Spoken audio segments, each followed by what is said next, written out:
Welcome back. In this unit we're going to do a fairly brief review of case control studies. As you recall, with case control studies we choose subjects or groups by the outcome, whether it's there or not, and then look back in time retrospectively to see if they've had the exposure or risk factor.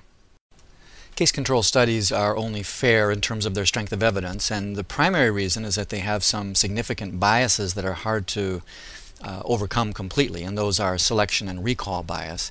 The selection biases result from not picking groups that are identical except for the outcome under study. That's the ideal, to have it be identical, but it's very difficult to do. Sometimes we do things like pair matching by sex, age, race, etc. to increase the similarity between groups. There's also recall bias, since we're looking back in time to see if someone was exposed to something, and oftentimes we're trying to quantify that.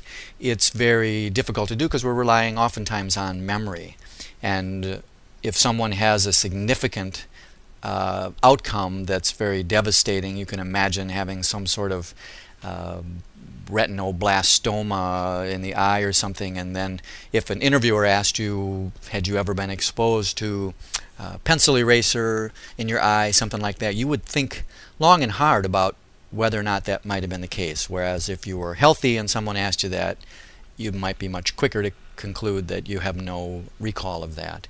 So differences in recall creates a bias between the two groups. So when possible, using an objective marker like biomarkers, for example, those are useful. There's interviewer bias, so when someone is asking about the history, they can lead the subject on by the way they ask the question. And so for this reason we consider blinding to minimize that. We need to be concerned about the possibility of confounding. Recall that confounders are factors associated with the outcome and the risk factors, and that are not accounted for in the study. We want to minimize those through such strategies as pair matching, stratification.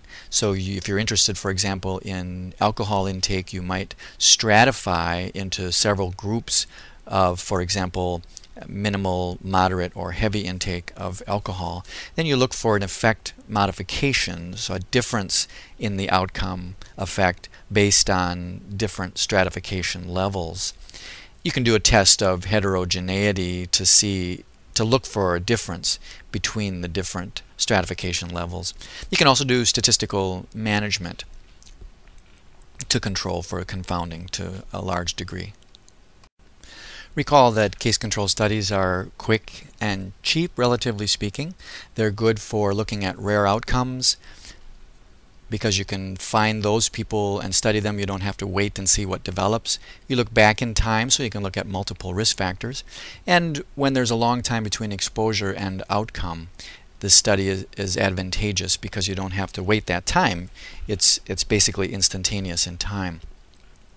The limitations are that it can't estimate incidence or prevalence. Incidence is a rate and dependent on watching people prospectively for the development of an outcome. You can't estimate attributable risk for the same reasons. You can't, or it's weak or fair evidence, as we discussed, because of the biases that are inherent in the design. Measures that we use to evaluate it include an odds ratio, which we went over at the last session. And there are crude or Mantel-Haenszel. The Mantel-Haenszel odds ratio is one that you used if there's an effect modifier, and you basically can get an average of the chi-square effect over several of the strata. You can do a chi-square for significance and the multiple logistic regression, looking at various different factors, predicting the outcome. And it's nice because you can control for all the factors except one, and then you can look at the effect of that independent risk factor on the outcome, that independent variable on the dependent variable. Here's an example of a case control. This is a study published in 1992 looking at rigid sigmoidoscopy. Back then it was a rigid scope used in Kaiser Permanente subjects, and they looked at people who had died from colon cancer compared to controls, and they matched them for age and gender.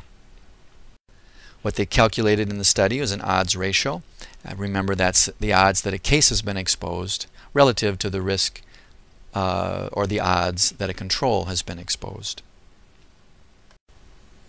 Here is how it's calculated.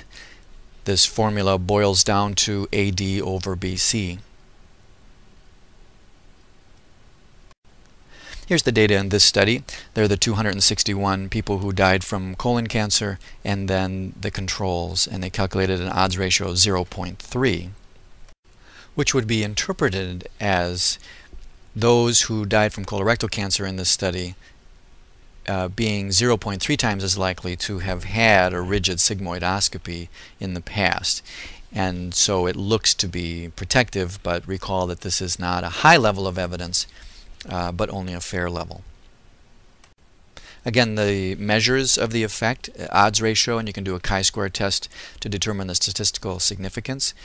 You can stratify and then use the Mantel-Hensel, which is an average of the odds ratios. And this can be done as long as the stratification levels are uniform. You can also do logistic regression to analyze several outcome variables to see how much each contributes to the odds ratio. In Unit 6, we reviewed basic study designs, including advantages, disadvantages, biases, and measures that are associated with those designs. And for next week, we'll do a review of cohort studies, which are a bit confounding. There are confounders, but sometimes it's the best we can do. Have a great day.